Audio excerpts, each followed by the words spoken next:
We aren't who we think we are. I just wanted to share a little bit about this idea. It's actually not an idea, it's an identity. So, you know, a lot of Eastern traditions and even like mystic Western traditions will talk about some form of waking up to our true nature, the truth of ourselves, enlightenment, like becoming the self who we actually are. And I think a lot of us don't really understand what that means, but I just wanted to give some pointers to why it's actually useful to have even just a taste of who we actually are. But let's explore what we aren't, right? So we assume we're this body mind, right? And that, you know, the thoughts that we think we identify with, we have a specific conceptual identity, like I'm a mother, I'm a basketball player, right?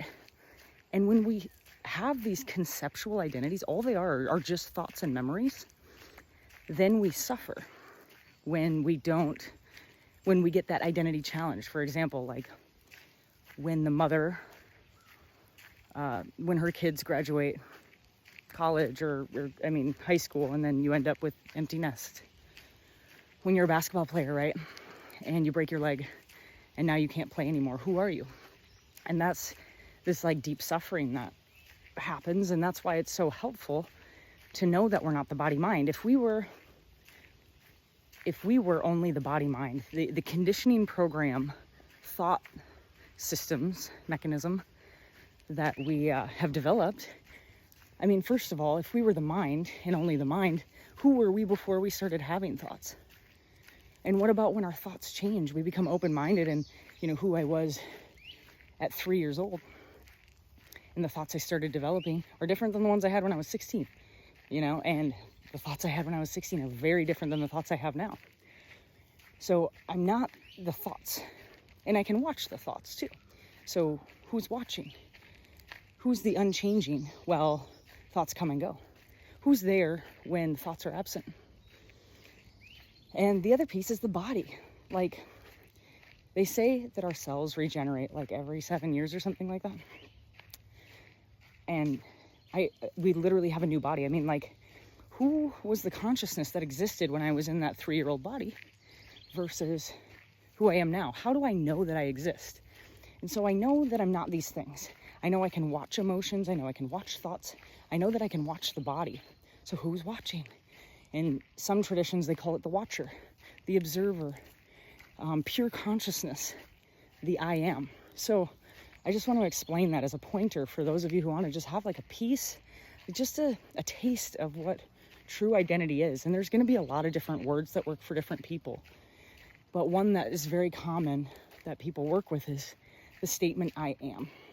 So what this conceptually is an idea that, it's not even an idea, I gotta stop saying that. When we say, I am blank, right? I am Christy. We put a name. I am skinny, right? Or whatever. Prior to the label, prior to the belief in something, there is I am. Now, if we can just go to what exists prior to that thought, that concept of self, we can tap into something really beautiful.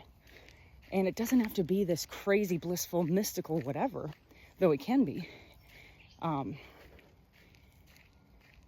Just see if you can get quiet and without adding something to it, express, I am. And then without thinking about it, the mind is not going to show you your own true nature. Just sit with that. I am. And what it points to is this pure consciousness, this emptiness, this space, spaciousness, this stillness in which is prior to all thought, and not just in an individual way.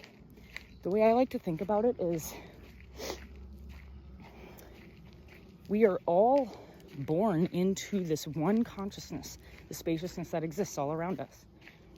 And we then develop thoughts and ideas about who we are. We're conditioned into like, oh yeah, you're this person and this is your name and these are the things that you're going to like and la la la.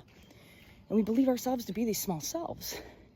But in our direct experience, not in thought land, not in made up make-believe, what is prior to that? What is the space in which thoughts, feelings, and content arise? That's our true nature. And it's really like, we can't, if we're identified in this way, pain happens. Yes, you still experience pain in the body, but there's no suffering because you're not trying to defend who you are. You're not, there's fearlessness because pure consciousness always is. So I think it's worth doing the inner work of peeling back the layers of the conditioned self so that we can have this open and expansive, loving, non-judgmental space in the peace in which we are and always have been. It doesn't have to be ooey wooey. Spirituality can be very practical. So those are the thoughts for the day.